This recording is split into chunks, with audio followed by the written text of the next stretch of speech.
बेटा ये क्या बात होती है? न बैंड, न बाजा, न दहेज, न शगुन, ऐसे कैसे बहू आ गई? माँ तू तो जानती है मैं नौकरी के साथ पढ़ाई कर रहा हूँ, तो कहाँ से इतना पैसा बचा पाता कि धूमधाम से शादी करता। वैसे भी माँ लोग तो आकर खाकर निकल जाएंगे, इसलिए बस वैसे ही। माँ जी, मैं आपका ख्याल रखूंगी। वैसे भी ये आगे की पढ़ाई कर रहे हैं, अच्छा कुछ कर गए तो सबके दिन फिर से अच्छे आ जाएंगे। सास को ममता की बात ठीक तो लगती है, लेकिन मन में कहीं ना कहीं लगता है कि कहीं बहू बेटे को लेकर फुर्र ना हो जाए और फिर तो वो रह जाएगी अकेली। बेटा देख, मेरा जो कुछ भी है वो सुनील ही है, और सुनील का भी अब इस दुनिया में मैं ही हूँ और कोई नहीं। क्या सुनील? बिल्कुल माँ, लेकिन आज से ममता भी मेरे जीवन का अहम हिस्सा है, जैसे तू है। सास को बड़ा बुरा लगता है कि उसकी सल्तनत में कोई और हिस्सेदार कैसे हो सकता है। कैसे कोई और उसके 30 साल के बेटे की जिंदगी में अचानक से आकर बराबर का हिस्सेदार बन सकता है। देख बहू, मैं भले थोड़ा बीमार रहती हूँ, लेकिन इसका मतलब यह नहीं कि घर की चीजों में मेरा कंट्रोल खत्म हो गया है। मैं आज भी इस घर की रानी हूँ, समझी? बेटा सोचता है कि ये माँ को अचानक से क्या हो गया। कल तक जो माँ कहती थी कि जिंदगी का कोई भरोसा नहीं, वो अचानक से जंग के मैदान की झांसी की रानी कैसे बन गई? माँ क्या हो गया है? सब ठीक है ना? अचानक कैसी बात कर रही हो? ममता का आज पहला दिन है, स्वागत करो उसका। आसपास की आंटियों को बुलाओ, नई दुल्हन की मुंह दिखाए करवाओ। खैर, सास होने का फर्ज निभाती है और बाद में एक सहेली के साथ बाहर निकल जाती है। क्यों री बताया नहीं कि बेटे का ब्याह कर रही हो? वैसे तो सारा दिन हम ही में घुसी रहती हो। अरे मुझे भी तो अभी पता चला, क्यों अचानक सर पर लेकर आ गया।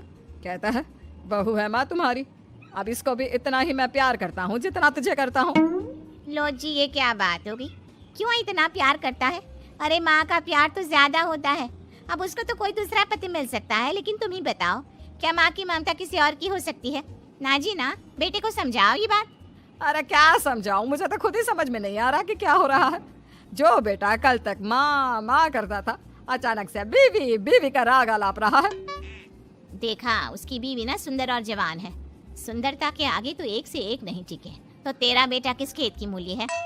सास को भी समझ में आ जाता है कि बहू की सुंदरता के आगे माँ का प्यार किसी काम का नहीं। उधर बीवी, ए जी, अम्मा जी सहेलियों को छोड़ने गई थी, अभी तक आई नहीं, हम देख आए क्या? अरे रहने दो ना, आ जाएंगी। कहाँ जाएगी? उनकी आदत है, एक बार जाती है तो पूरी पंचायत खत्म करके ही आती है। अच्छा ही है, खाना वाना खा कर गई होगी। छोड़ो ना, घूमेगी तो खाना पचेगा, नहीं तो ऐसे ही खाट पकड़ लेगी। बहू भी शांत हो जाती है। उधर सास सोचती है कि आज थोड़ा देर से ही घर जाती हूँ, जब बेटा परेशान होकर ढूंढेगा तब मजा आएगा। बीवी को खुद ही पता चल जाएगा कि माँ के आगे उसकी दाल नहीं गलेगी।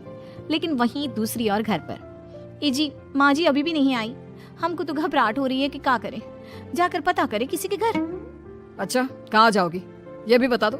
पहला दिन है तुम्हारा इस घर में और एक ही दिन में मोहल्ला छानोगी क्या? हाँ तो आप भी तो नहीं जा रहे हैं ना, हमको फिक्र हो रही है। अरे यार, ये रोज का है अम्मा का, खाओ और सो जाओ। बस फिर क्या था। बेटा बहू खाना खाते हैं और कमरे में सोने चले जाते हैं। उधर जब सास को कोई देखने नहीं आता तो वो हार कर घर आ जाती है, जहाँ वो देखती है कि सारे घर की लाइट्स बंद है। सास को गुस्सा आता है, बहू, ममता बहू कहाँ हो? लेकिन सारे दिन की थकी बहू को ऐसी नींद आती है जैसे किसी ने भांग की गोली खिला दी हो। वो तो नहीं उठती, उठकर आ जाता है बेटा। क्या बात है अम्मा, काहे चिल्ला रही हो? अरे सो जाओ ना, सुबह की थकी है बहू, वो सो रही है। जोर से बोलोगी तो नींद खुल जाएगी उसकी। माँ को गुस्सा आ जाता है। फिलहाल तो सो जाती है, लेकिन मन ही मन ढेर सारा जहर बहू के लिए भरा होता है। सुबह बहू चाय बना रही होती है कि सास धीरे से गैस तेज कर देती है, जिससे चाय का बर्तन जल जाता है। और जैसे ही बहू चाय का बर्तन उठाती है, उसका हाथ जल जाता है। मेरा हाथ जल गया। वो जोर जोर से चिल्लाकर इधर उधर भागती है कि सास थोड़ी देर में उसके हाथ में पानी डाल देती है। हाय रे बहू, क्या कर रही हो? पहली बार रसोई छुई हो क्या? सासू माँ, गलती से गैस तेज रह गई थी और बर्तन जल गया, जिससे मेरा हाथ जल गया। हाय रे, कितना गंदा दाग, छी छी छी छी, मुझे तो उल्टी आ रही है तेरा गला हुआ मांस देखकर। तू ना मुझे अभी साथ से खाना मत लगाना। बहू भी खुद का हाथ देखती है तो उसे भी रोना आ जाता है। कुछ दिनों के बाद सास की सहेली आती है, बहू चाय बनाकर लाती है। उसके जाने के बाद सहेली कहती है, बहू की सुंदरता ऐसी है कि कोई भी दीवाना हो जाए। वैसे तेरे बेटे का क्या हाल है? अरे वैसा ही है, बहू के पीछे लट्टू। क्या करूं, कुछ समझ में नहीं आ रहा। मैंने तो बहू के चेहरे पर दिवाली के पटाखे की चक्री फेंक दी, उसका पूरा चेहरा जल गया। अब देखो ना रही सुंदरता, और ना ही अब मेरा बेटा उसे पूछता है। अरे अब तो वो उसे छोड़कर दूसरी भी देखने को बोल गया है मुझे। बहू सारी बात सुन रही होती है। आंटी एक बात बताइए, क्या भरोसा है कि दूसरी सही आए और आपके अनुसार रहे? देखिए आंटी, मेरी सासू माँ को गलत बात सिखाने की जरूरत नहीं है। हमारा परिवार साथ में खुशी से रह रहा है। देख बहू, मेरी सहेली की बेइज्जती ना कर, वही अच्छा रहेगा तेरे लिए, समझी? बहू नहीं मानती है। वो बार बार उनकी सहेली को घर से निकल जाने को कहती है। तभी सास की सहेली पास के चूल्हे से लकड़ी लाकर बहू के चेहरे पर लगा देती है। बहू जोर जोर से रोने लगती है। अरे ये क्या कर दिया? मैंने कहा किया, ये तो तूने किया। तू ही नहीं चाहती थी कि बहू बेटे के साथ रहे, भला मैं क्यों करूंगी? मैं तो चली, निपटो अब। बहू रो रही होती है, दर्द से चिल्ला रही होती है, लेकिन सास उसे डॉक्टर के पास नहीं ले जाती। तभी पति आता है। क्या हो गया ममता? ये दाग कैसे लगा? तुम कैसे जली?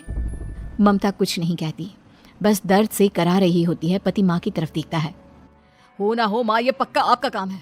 आप ही ममता से जला करती थी ना। देखना माँ, अब पुलिस आएगी, केस बनेगा, लेकिन पहले मैं ममता को अस्पताल लेकर जा रहा हूँ। सभी अस्पताल जाते हैं, जहाँ डॉक्टर ममता की सास से कहते हैं, आपने तो नहीं जलाया ना बहू को? अब ममता की सास के तो पसीने छूट रहे होते हैं। वो घबरा कर कहती है, ना ना डॉक्टर साहब, कैसी बात करते हैं? हम क्या जलाएंगे अपनी बहू को? डॉक्टर ममता के पति से पूछते हैं। देखिए, क्योंकि ये ससुराल में जली है तो मामला पुलिस का बनता है, तो आप पहले पुलिस को बुलाइए, तभी इलाज पूरा होगा। सास डर जाती है कि अब तो बच्ची जिंदगी जेल में ही रहना होगा। रहने दीजिए ना, पुलिस को क्यों बुलाना? सारी हंसी खत्म हो जाएगी जब पुलिस के डंडे पड़ेंगे। बहू को जलाना भले ही बहुत आसान हो, लेकिन उसके बाद सारी जिंदगी जेल की हवा खाना। सास डर जाती है। पुलिस आती है। पास लेटी दर्द से करा रही ममता स्टेटमेंट देती है। तो क्या हुआ था? कैसे जली आप? ममता पास खड़ी सास को देखती है। बेटी बताओ, कैसे जल गई तुम? ओए काका किरण वाली शाहरुख, चुप, बिल्कुल चुप। सास चुप। सभी इंतजार करते हैं कि ममता क्या बोलेगी। जी मैं खाना बना रही थी, लकड़ी उड़कर मेरे ऊपर गिर गई और मैं जल गई। सास बहू की बात सुनकर रोने लगती है। देखा माँ, कितनी समझदार है ममता। ये चाहती तो, हाँ बेटा, ये चाहती तो मैं आज जेल में होती। मुझे माफ कर दे, मैं आगे से अभी कभी ऐसा नहीं करूंगी। बहू के साथ मिलकर रहूंगी, मुझे माफ कर दे।